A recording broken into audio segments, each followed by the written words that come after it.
donc avec Netflix dans le gaming. Donc là, vous voyez Stranger Things, le jeu, Asphalt, un jeu de voiture pour Netflix. Ce qui est intéressant, c'est quoi? C'est qu'on a eu les premières données avec le nombre de téléchargements des jeux Netflix sur les stores. Vous voyez, au tout début, on était à 147 000. Il y a eu une très forte hausse, 2,2, 2,3, 1,8. C'est un petit peu redescendu avec le nombre de jeux qui avait un petit peu diminué. Vous voyez, c'est passé à 1,1 million. Et là, c'est en train de repartir avec le nouveau Stranger Things, etc.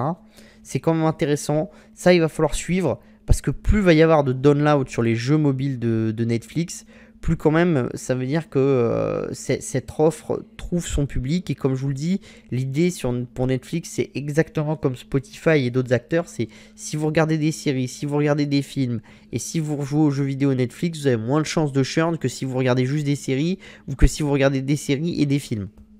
D'accord? Donc ça, c'est des choses qui sont assez intéressantes.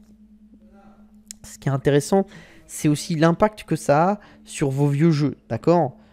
Donc là, vous avez Stranger Things 1984 et Stranger Things 3, d'accord?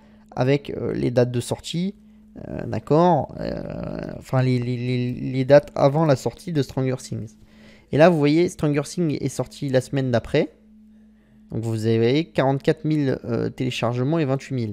Il y a la sortie de Stranger Things, directement le jeu, il ressort dans les App Store, etc. Et ils font 115 000 téléchargements et 83 000 téléchargements.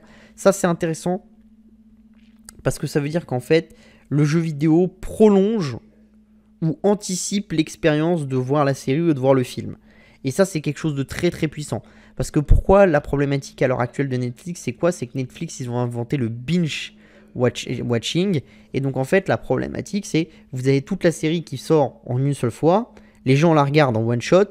Et puis après, ils n'ont pas forcément quelque chose d'autre à regarder sur Netflix et tout ça. Donc ils peuvent avoir envie de se désabonner.